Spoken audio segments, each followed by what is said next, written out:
قال لا تخافا إنني معكما أسمع وأرى. ايه، وحشتوني جدا. عايزين نتكلم في كذا بوينت، بس قبل ما نبدأ في الفيديو، هو الفيديو هيبقى عبارة عن كل المشاكل اللي بتواجهكم الفترة دي وطرق حلها. تمام، بس قبل ما نبدأ الفيديو زي كل فيديو طبعا ما تنساش تصلي على النبي. اول حاجة بس عايزة اتكلم فيها، لو في اي دوشة في الفيديو فانا اسفة والله. يعني بحاول ان الفيديو يكون هادي على قد ما بقدر، بس يعني الشارع ما شاء الله ما بيسيبنيش يعني. يلا بقى بينا ندخل على الفيديو، وكفاية رغي. عايزة اقولك على حاجة مهمة جدا انت لازم تعملها الفترة دي، وهي انه لازم تهتم بالجانب النفسي بتاعك. تاخد بالاسباب وتكون عارف ومتأكد انك هتاخد نصيبك اللي انت عايزه. حتى لو ما خدتش نصيبك اللي انت عايزه، ربنا هيكرمك بطريقته هو. عايزة افهمك حاجة، زمن المعجزات ما انتهاش خالص خالص. عشان اللي يقولك بقى زمن المعجزات انتهى، انت فاكر نفسك هتتسوى باللي بدأ من اول السنة؟ قول له بطل هكس بس، والله بجد. انت لو اتفرجت انت هتلاقي قصص على اليوتيوب معجزات، ومش بتبقى تأليف، اقسم بالله بتبقى حقيقية. انا اعرف حد كان في ازهر وبدأ في اخر شهرين، اقسم بالله دلوقتي هو في سنة تانية طب بشري. فانا عايزة اقولك ان فعلا زمن المعجزات ما انتهاش. انت هتذاكر من دلوقتي، والنتيجة بتاعتك دي هتكون من اختيار ربنا. انا مقدرة خوفك، بس هسألك سؤال. انت دلوقتي لو معاك واسطة كبيرة شوية في حاجة، هتكون مش خايف وواثق ان الحاجة دي هتحصل عشان معاك واسطة فلان الفلاني؟ ما بالك بقى ان اللي خلق فلان الفلاني ذات نفسه معاك؟ يعني تخيل كده ان ربنا ذات نفسه بقدرته على كل شيء هو معاك.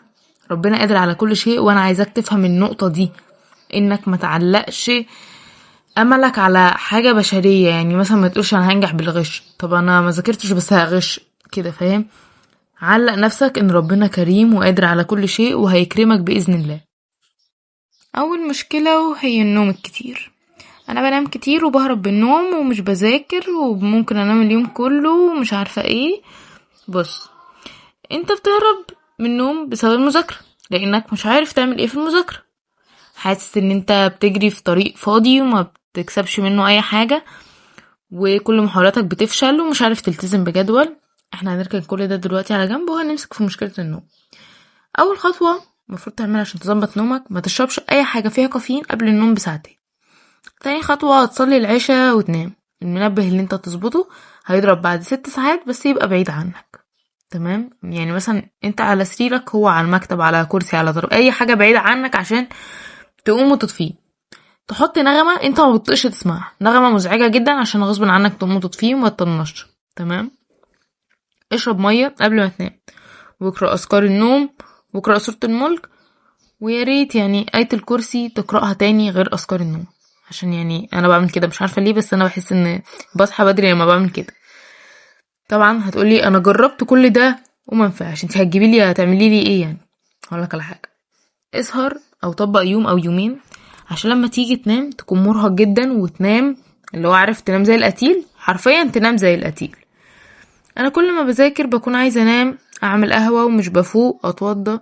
ماشي، بص دلوقتي والله انا بقرأ الكلام ده، يعني كلام انا كاتباه وفي نفس الوقت كلام طلبة باعتينه، فانا بقرأ وانا بتكلم. ماشي، دلوقتي واحدة بتقول ان هي بتكون عايزة تنام وبتعمل قهوة وبتشربها ومش بتفوق برضه. هقولك على حاجة، اتوضي وصلي ركعتين وقرأي سورة ياسين وافضلي ادعي. هتقولي ايه علاقة ده بالنوم؟ اقولك اسمعي مني، انا والله العظيم بعمل كده لغاية دلوقتي. ذاكر بعيد عن السرير. ذاكر ما يعني مثلا الجو يبقى حر، حاول اللي هو يبقى الجو تشغل مثلا مروحة، مش لدرجة ان انت ما تكونش حران خالص، لا خليك حران، هتلاقي نفسك فايق زي ما انت ما بتعرفش مثلا تنام في الحر، فاهمني؟ ابعد عن السرير نهائي، روح الصيدلية واحكي له بقى قصة حياتك، طبعا ان انت في ثانوية عامة وعندك مشكلة مع النوم والكلام ده، كلنا مقدرين ده، بس ممكن يديك علاج او فيلم كده بيتحط تحت اللسان على حسب بقى. تاني مشكلة معانا وهي انك بتمسك الفون كتير ومش بتعرف تذاكر. تمام، ماسك الفون دي من اكبر المصايب الفترة دي حرفيا. امسح اي حاجة بتخليك تمسك الموبايل، لعبة، فيسبوك، انستا، اي حاجة بتخليك تمسك الموبايل امسحها طالما مش بتستفاد منها. دي اول خطوة. تاني خطوة، حط التليفون في اي حتة غير جنبك، يعني وانت بتذاكر حط التليفون في اي حتة غير على المكتب جنبك، انت مش بتحتاجه في حاجة، مش هنمثل على بعض. ولو انت طبعا ما تصفحتش الفيس يعني الكون مش هيتغير حضرتك. تمام. كل مطلوب منك الموبايل تديه لحد غيرك وانت بتذاكر. كنت هكح بس الكح دخلت، ما علينا. اديه لاي حد غيرك. اللهم صل على النبي. انت مش هتحتاجه معاك وانت بتذاكر، هتحتاجه في المذاكرة. اعملوا وضع عدم الازعاج واعملوا وضع عدم الطيران. ولو انت مركز معايا المفروض ان احنا مسحنا كل حاجة بتشتتنا على التليفون.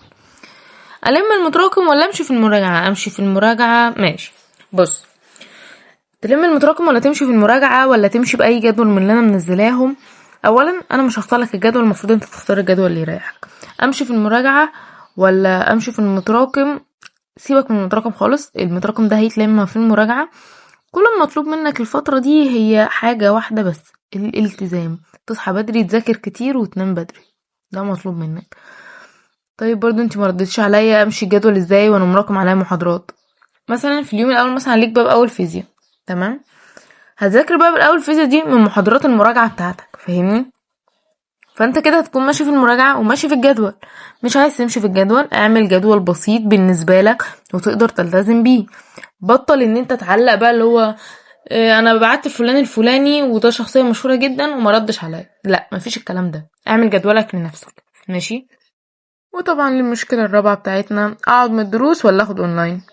هقولك على حاجة، لو بتستفيد ومش شايف انه تضييع وقت كمل عادي.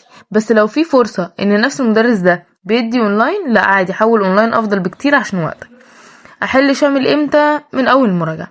لو مثلا دلوقتي رجعت الباب الاول، معلش الصوت فصل، وصلنا لغاية احل شامل امتى، من اول المراجعة ولا احل على باب واحد؟ بص، مثلا دلوقتي انت رجعت الباب الاول فيزياء، ماشي. انا بدي مش عارفه ليه بدي كل الامثله بتاعتي على الفيزياء، بس مثلا دلوقتي هتحل على الباب الاول فيزياء ده ورجعته وخلصته، انت كمان هتحل امتحان شامل على المنهج كله، حتى وانت مش مراجع منه اي حاجه غير باب واحد. ده هيديك ثقه اولا. ثانيا هعرفك انت ايه اللي فاكره قوي، ايه اللي نص نص، ايه اللي مش فاكره خالص، وهكذا. خامس حاجه، ايه اكتر ماده تعبانه معاكو او هتكون صعبانيه في الامتحان؟ هي الاحياء. ولا فيزياء ولا كيمياء، اقسم بالله. ماشي. الاحياء لو انت ميح، واقسم بالله اللي هقوله دلوقتي ده مش اعلان، اقسم بالله انا بقولك عن اللي انا مريت بيه، تمام. الاحياء اللي ظبطها معايا هو دكتور هوبا. كان الكتاب بتاعه فيه كل الاسئله من كل الكتب اللي انت ممكن تتخيلها. لو انت ما تعرفش حاجه في الاحياء نهائي، اقسم بالله في المراجعه بتاع دكتور هوبا هيلم لك كل حاجه. الامتحان بتاع اخر السنه اللي فات 2023، الامتحان بنسبه 80% جه من الاسئله اللي دكتور هوبا كان قايلها في ليله الامتحان في المراجعه بتاعته وفي كتابه. اقسم بالله 80% من الاسئله دول جم حرفيا. بالنسبه بقى للانجليزي، لو ما تعرفش فيه كلمه خالص، خد كل يوم يونت زائد فصل قصه، هتحفظ الكلمات، هتحل تدريبات وامتحانات، تتفرج على الجرامر او والسكيلز مع اللهم صل على النبي، مع انجليشاوي او عبقري لغة، الاتنين احسن من بعض. وعود نفسك انك تكتب ايساي من دلوقتي، عشان انت هتيجي في اخر السنة لو انت ما بتعرفش تكتب ايساي هتلاقي نفسك بقى متوتر وخايف، انا ما بعرفش اكتب ومش عارفه ايه. لا، علم نفسك انك تكتب من دلوقتي. بالنسبة للكيمياء والفيزياء، الاغلبية منكم بيقولوا انه مش بيعرف يحل فيها. هتعمل ايه؟ هتشوف حد بيحل. اول حاجة انت هتفهم الدرس كويس جدا جدا جدا. بعد كده هتقرأ الدرس وتراجع، عارف اللي هو قوانين تربط معادلات ببعض وهكذا، ماشي. بعد كده هتحل لوحدك. خلصت حل وفي 100 سؤال يا عم انت معرفتهمش، انت هتشوف حد بيحل وبعد كده هترجع تحل لوحدك تاني. عادي انك تغلط كتير، وعادي انك ما تعرفش تحل، عادي انك تتوتر، عادي انك تجيب 0 في اول مرة حليت فيها. المهم انك تفضل مكمل وتحاول وما تيأس. وعايزه اقول رساله لاي حد منكم لسه ما بدأش وفكر خلاص وخد القرار في فكره التأجيل، يا ريت تشيل الفكره دي من دماغك، لان اقسم بالله في ناس من المؤجلين السنه اللي فاتت باعتينه ان هما مش عارفين يلموا حاجه في المنهج. عايزه اقول لك ذاكر واعمل اللي عليك، والنتيجه دي بتاعت ربنا مش بتاعتك. ولو ليك نصيب انك تجيب 99% هتجيب 99%. ذاكر واعمل اللي عليك والنتيجه دي بتاعت ربنا. ودي تعتبر اكتر المشاكل اللي بتواجهكم الفتره دي، واللي محتاج حاجه يبعت لي انستا او تليجرام وانا برد على كله. واللي عايز يدخل برضو قناه التليجرام هيلاقي تحت اللينك في صندوق الوصف. واللي عايز يتفرج على سلسله فيديوهات لو لسه ما بداتش تعمل ايه برضو هيلاقي اللينكات تحت في صندوق الوصف. وبس كده، سلام.